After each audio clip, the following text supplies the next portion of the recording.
Hello, YouTubers, friends, compatriots. Bootlicker, shills, Nestle, source, peasants, fossils, means, meat sacks, pink slime, coppers, bulls, flatfoots, pigs. I'm a useful idiot. Welcome, and today I want to talk about the state of the police state 2014. And one part of this is a set of figures that came out recently, although a lot of these figures have been around, but pretty impressive all in one place. And it bespeaks of a saturation of the police state mentality and the militarization of police forces all across the country.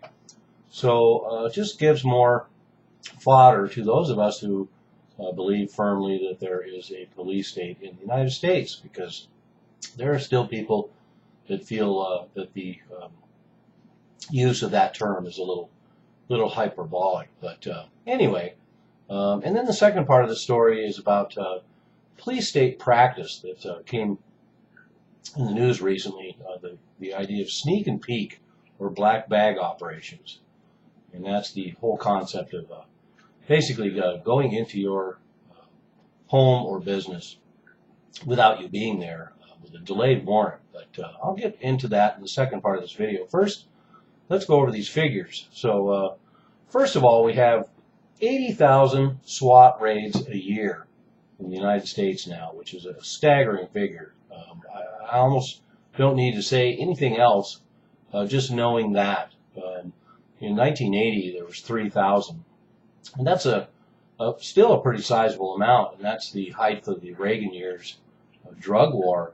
And yet here we are in 2014 with 80,000 SWAT raids a year. But there's a pretty simple explanation, because 80% of these raids are deployed to private homes. And so when you put this together with the other figures, 62% involve search for drugs, and 65% of the time they find no drugs. And over 100 homes are raided every single day. And most importantly, only 7% are for hostage situations, barricade situations, or active shooter situations. Supposedly the very justification for this heavily armed, militarized, shoot first, ask questions later police force. And now that's where we get back to the fact that all this money that has been funneled into police forces across the United States through the Department of Homeland Security, of course, once again, has nothing to do with the war against so-called terrorism. It's the old classic war on drugs scenario. 80% deployed to private homes, 50% against black and Latinos, but of course flip that number around and we still have 50% against whites. So that's kind of a moot point. 65% involve explosives and battering rams. So almost every situation is very violent and a surprise. And like I say, generally 2/3 involve search for drugs, and no drugs are found. This is another important figure. 35% of the time weapons are found. But once again, flip that figure around. That means 65% of the time no weapons were found. So once again, there's justification for this heavy militarization, and these kind of tactics is exaggerated and misleading, because only 7% of the time it's used for the reasons why we're told that they have SWAT teams. And then to show that this culture has permeated the very fabric of America, even if you go down to communities between 25,000 and 50,000 people, 80% of those towns have SWAT teams. So think about that. All the American cities with around 25,000 people, which is stretched out across the country in every state, 80% of them have SWAT teams now. And what are the odds that I know I've read about communities where they haven't had a murder in 5 or 10 years in their communities, and yet they have fully equipped SWAT teams, completely militarized. In fact, since 1990s, $4.3 billion of military property is funneled to police, according to ACLU. They've gotten mine-resistant armored personnel carriers to over 500 agencies, 13,000 machine guns, and 15,000 pieces of armor and fatigues. And I always found it rather odd that we have so many police now that wear fatigues. I mean, it's not exactly like when you're in an urban environment breaking down somebody's door to look for drugs, that these fatigues are going to camouflage you. I just don't quite get that. But anyway, so what we find is that even though the rates of violence in the United States are going down, the police justify this militarization and these tactics and this kind of equipment because there's a war out there and crime rates are going up, which of course is just simply not true.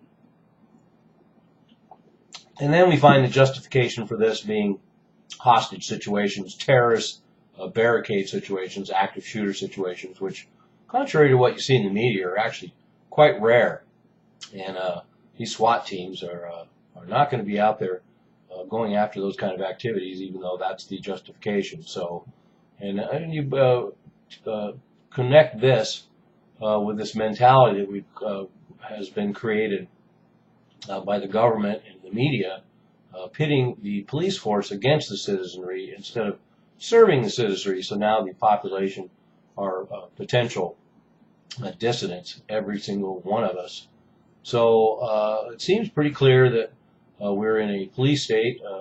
You can characterize it a lot of different ways if you want, but I think simply labeling it a police state, and other people and other pundits can haggle over the degree, but it's a pretty clear picture. Now let's get to this other story about sneak and peek or black bag operations. And this is another thing like militarization of police that has skyrocketed. In 2002, there was 25 of these events. In 2012, there's 5,601, and I would suggest those figures are extremely low, and that the actual numbers are much higher, especially by 2014. But these are what's called delayed notice search warrants, and one of the reasons why I know those are low figures is that 10% of all federal warrants issued now are these delayed notice search warrants, and that's exactly what it says. They go in, they break in, they do what they want, and then leave your business and or home, and never have to say they were there. Although I guess there's situations where up to a year later they might notify you that they went through your place, and then the warrant, of course, is issued later, and the rejection rate is 0. So every request for these delayed notice search warrants are granted, and this tactic goes back into the 70s and 80s at least. In fact, we know it goes back to the 60s because I have a quote from a memo dating back to July 19th, 1966 about these so-called sneak and peek black bag operations. And it says, quote, "We do not obtain authorization for black bag jobs from outside the Bureau. Such a technique involves trespass and is clearly illegal. Therefore, it would be impossible to obtain any legal sanction for it. Despite this, black bag jobs have been used because they represent an invaluable technique in combating subversive activities of a clandestine nature aimed directly at undermining and destroying our nation," unquote. So this is back in 1966, and it makes it clear that the black bag techniques, or what they call sneak and peek now, were clearly illegal and prosecutable, and that everybody does it because it's just too much of an invaluable tool to not do it, despite its illegality. So this is back in '66. So we've had 50 years since then of more justification of illegal activities by law enforcement in this country in order to justify the ends. And recently, FBI head James Comey said that, quote, "We in law enforcement do not call them sneak and peek warrants because it conveys this image that we are looking through your sock drawer while you are taking a nap," unquote. I can see why they don't use that terminology, because it describes exactly what they're doing, because they are looking through your sock drawer while you're taking a nap. Although, more accurately, they are looking through your sock drawer while you are out of the house. So here we have confirmation that we have law enforcement able to, without a warrant, go into the premises, business, or home of anyone they decide to target, and then get permission later. So that sounds like a police state to me. And when we couple it with the this kind of extra or outside of the Constitution, these clearly illegal clandestine activities, you combine those with this militarization you see in the use of SWAT teams, and it has all the markings of a police state. I guess I've said that enough already, haven't I? I'm a useful idiot. Don't you be one too.